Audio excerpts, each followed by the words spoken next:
Ya, selanjutnya haramun, puasa yang haram. Puasa yang haram. Puasa yang haram itu wayan qasimu ila qismaini, dibagi menjadi dua. Puasa yang haram dibagi dua. Artinya ada dua jenis puasa haram itu. Yang pertama, haramun ma'as-sihhati. Puasanya haram tapi sah puasanya. Ribet ya belajar fikih ya. Haram kok sah ya.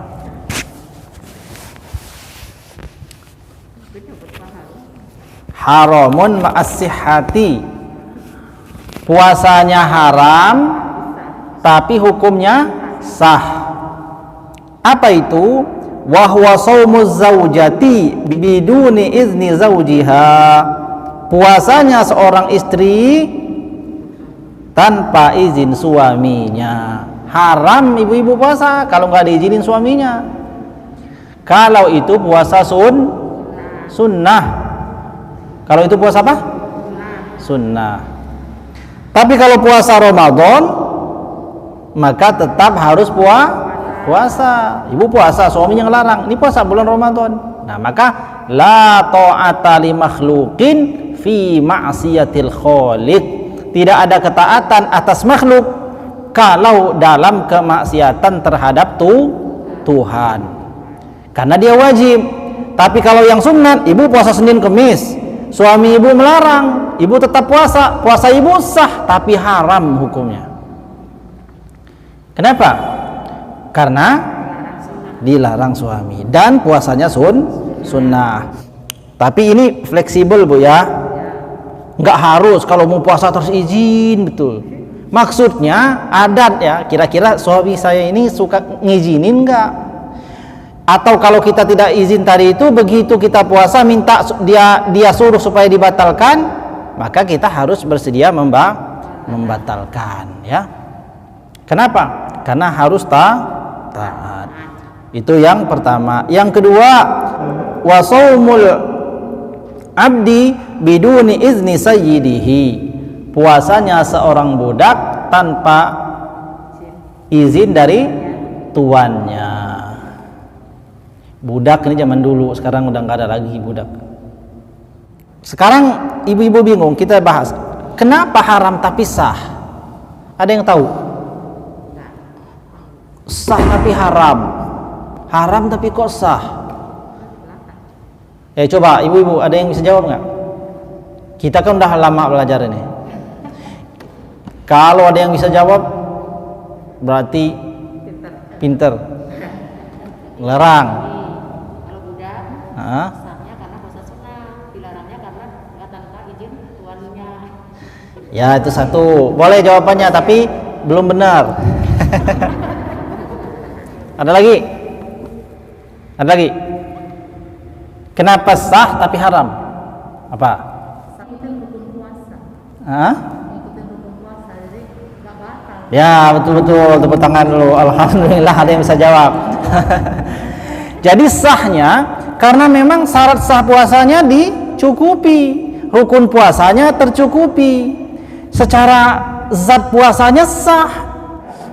Nah, ini syarat sah puasa. Sekarang lihat orang tadi itu yang puasa tadi itu, seorang istri yang tanpa suaminya puasa, tanpa izin suaminya puasa tadi itu, dia Islam bukan? Islam. Sudah itu dia berakal. Dia suci dari haid dan nifas. Maka syarat sahnya terpenuhi, maka sah puasanya. Tapi haramnya kenapa? Karena tidak diizinkan oleh suaminya. Maka dia tidak mendapatkan pahala dari puasanya itu meskipun puasanya sah. Itu bu maksudnya yang haram tapi sah. Yang kedua, puasa haramun ma'a adami sihhati. Puasanya haram dan tidak sah puasanya. Puasanya haram dan tidak sah. Fi khamsi suwar, terbagi atas 5 perkara, atas 5 jenis. Yang pertama, shaumu yaumi idil fitri wa huwa awwalu yaumin min syahri Syawal. Puasa pertama yang haram dan tidak sah itu adalah puasa pada hari raya Idul Fitri. Nah, ini udah tahu semua kan? Nggak ada kan yang terlalu rajin ya? Tanggal 1 Syawal udah puasa? Ya? Nggak ada ya? Itu haram dan tidak sah. Yang kedua, saumu yaumi Idul Adha wa huwal yaumul ashiru min syahri Dzulhijjah. Yang kedua adalah puasa apa? Idul Adha, yakni hari yang ke-10 pada bulan haji. Yang ketiga, shaumu ayyamit tasyrik, puasa pada hari-hari tasyrik. Hari-hari tasyrik itu tanggal berapa? Tanggal 11, 12, 13 min syahri Dzulhijjah, daripada bulan Zulhijjah.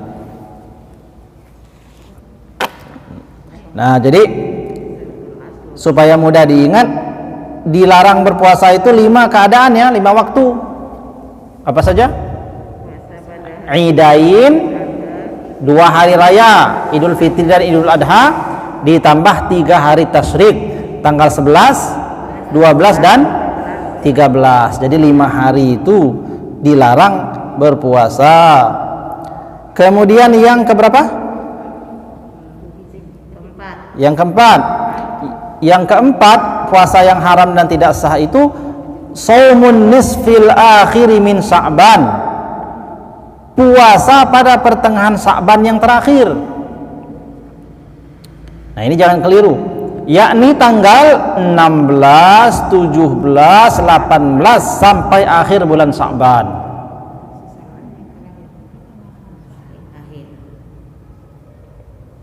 Pertengahan akhir bulan Sya'ban. Jadi mulai daripada tanggal 16, 17, 18 sampai akhir. Nanti ada penjelasannya. Kenapa ibu-ibu sekalian kok haram kita berpuasa pada pertengahan akhir dari bulan Sya'ban? Karena pertengahan akhir daripada bulan Sya'ban itu termasuk yaumus syak, hari yang meragukan. Apa hari yang meragukan itu? Dikhawatirkan orang yang berpuasa pada saat itu tidak menyadari sudah masuknya bulan Ramadan, tetapi dia menganggapnya masih pada bulan Sya'ban. Maka orang yang tidak puasa sebelumnya, sebelum tanggal 16 dia nggak pernah puasa, tiba-tiba begitu tanggal 16 dia puasa, maka itu haram namanya. Tapi kalau sebelum tanggal 16 ini dia puasa, tanggal 15-nya puasa, maka kalau tanggal 15-nya dia puasa, belum masuk pada 16 yang terakhir, belum masuk pada pertengahan Sya'ban yang terakhir, maka dia boleh puasa. Kalau dia tanggal 15-nya puasa, maka tanggal 16-nya boleh puasa, 17 boleh puasa, sampai habis bulan Sya'ban, selama ia meyakini itu belum masuk Ramadan. Tapi kalau tanggal 15 ke atas dia tidak puasa, tanggal 15-nya tidak puasa, tiba-tiba dia puasanya mulai dari tanggal 16, maka itu hukumnya haram di dalam mazhab Syafi'i. Berdasarkan hadis Nabi SAW yang dikatakan bahwasanya apabila telah sampai pada pertengahan daripada bulan Sya'ban, fala tasumu, kata Nabi. Kalau telah sampai pada pertengahan bulan Sya'ban, maksudnya pertengahan yang kedua, mulai tanggal 16 ya, mulai tanggal 16, fala tasumu, kata Nabi, maka janganlah kamu berpuasa. Di dalam mazhab Imam Syafi'i, hadis ini dinyatakan kuat, sehingga mazhab Syafi'i berkesimpulan haram berpuasa mulai dari tanggal 16 Sya'ban sampai akhir, kecuali apabila ia berpuasa tanggal 15-nya ya, atau apabila ia puasa dengan puasa yang wajib seperti qadha. Kalau dia qadha boleh karena dia puasa wajib, au kafaratin, atau puasa kafaroh. Apa kafaroh kemarin sudah ya? Hah? Denda ya? Au nazrin, atau nazar. Jadi kalau dia puasanya itu puasa wajib, Itu puasanya karena dia puasa qadha, mengganti puasanya yang belum diganti, sementara besok udah mau Ramadan, maka dia boleh tetap berpuasa meskipun sudah lewat tanggal 15. Kemudian dia puasanya puasa nazar, saya sudah bernazar Pak puasa pada tanggal 16, maka boleh dia berpuasa pada tanggal 16 itu. Atau dia puasa kafaroh, ya, membayar denda, maka boleh dia berpuasa meskipun sudah tanggal 16 atau lewat. Kemudian apalagi yang membolehkan orang itu puasa tanggal 16 sampai akhir Sa'ban itu? Iza kanat lahu sunnatun mu'tadun wirdun kasomil isnaini wal khamis. Apabila dia puasa itu dengan puasa Senin Kamis, dan puasa Senin Kamisnya ini memang sudah berlangsung selama 1 tahun. Ibu setiap hari Senin Kamis pokoknya puasa sudah 1 tahun nih, dari tahun dulu sampai masuk bulan Sa'ban ini setiap Senin Kamis ibu puasa. Berarti puasanya ibu ini bukan karena niat ibu mengkhususkan, ya, ataupun ibu sengaja berpuasa pada pertengahan bulan Sa'ban, bukan, tapi karena bertepatan dengan waktu ibu yang biasa puasa Senin Kamis. Kalau demikian maka ibu-ibu boleh berpuasa, hukumnya tidak haram. Kemudian yang ketiga, iza wasala nisfas tsani bima qablahu. Apabila puasanya itu pertengahan Sa'ban tanggal 16 tadi itu telah didahului dengan puasa sebelumnya, yang tadi sudah dijelaskan tadi, ya. Nah, sebelumnya itu maksudnya tanggal 15-nya. Nah, jadi ibu sekalian, amannya setelah tanggal 16, setelah tanggal 15 nisfu Sa'ban tidak usah puasa, kecuali ibu mengqadha. Kalau ibu mengqadha silahkan. Kecuali yang kedua, ibu puasa Senin Kamis yang memang sudah 1 tahun ibu jalani, maka silahkan ibu berpuasa pada Senin Kamisnya. Tapi kalau tiba-tiba kemarin bulan enggak puasa, tanggal 1 Sa'ban enggak, 2, 3, 4 sampai 15 ibu enggak pernah puasa, tiba-tiba tanggal 16 puasa ibu, niatnya apa? Puasa Sa'ban. Qadha bukan. Kemarin tanggal 15 puasa enggak. Apa pas karena puasa Senin Kamis? Bukan juga. Terus kenapa? Ya pengen aja puasa Sa'ban, maka keadaan seperti itulah yang dinyatakan haram. Itu, ya. Yang keberapa tadi? Yang keempat. Nah, sekarang yang kelima. Yang terakhir, puasa yang diharamkan dan puasanya tidak sah itu adalah shaumu yaumis syak, puasa pada hari-hari yang meragukan. Apa yang dimaksud hari yang meragukan itu? Wa huwa yaumus salasina min Sya'ban, yaitu puasa pada tanggal 30 bulan Sya'ban. Kan kalau sekarang tanggal 30, berarti besok tanggal 1 Ramadan, kan? Iza tahaddatsan nasu bi ru'yatil hilal, apabila hari itu sudah ada yang membincangkan bahwa dirinya melihat hilal, ya kan?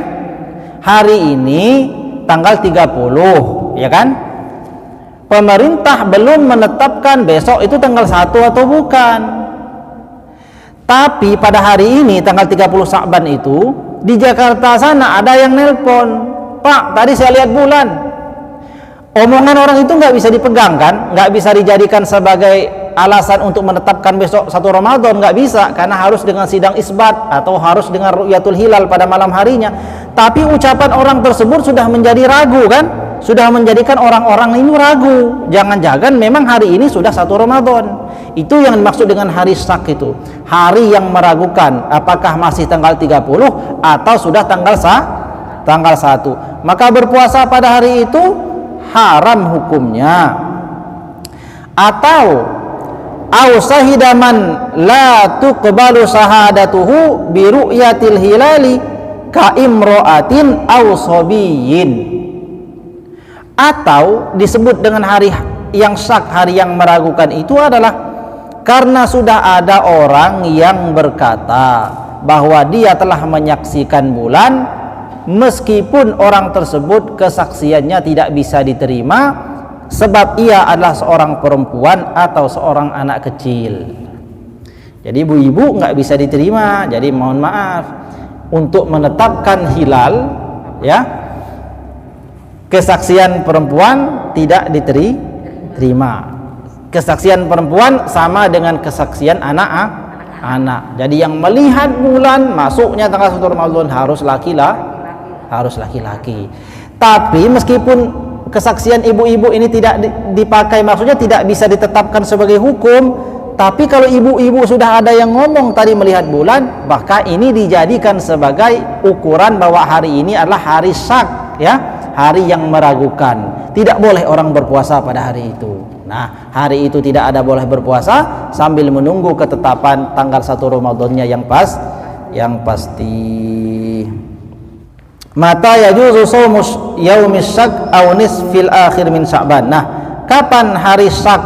Kapan orang itu boleh berpuasa pada hari yang diragukan tadi atau pada hari pertengahan bulan Sya'ban? Sudah kita jelaskan tadi, ya. Yang pertama kalau dia puasa wajib, yakni puasa qadha.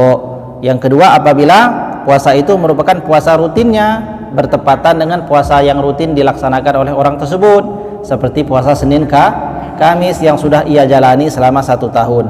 Yang ketiga adalah apabila dia berpuasa pada pertengahan Sya'ban itu telah didahului dengan puasa pada hari sebelumnya. Nah, itu saja yang bisa saya sampaikan pada pertemuan hari ini. Mudah-mudahan ada manfaatnya. Wallahu a'lam bishawab. Wallahul muwaffiq ila aqwamit thoriq. Wassalamualaikum warahmatullahi wabarakatuh.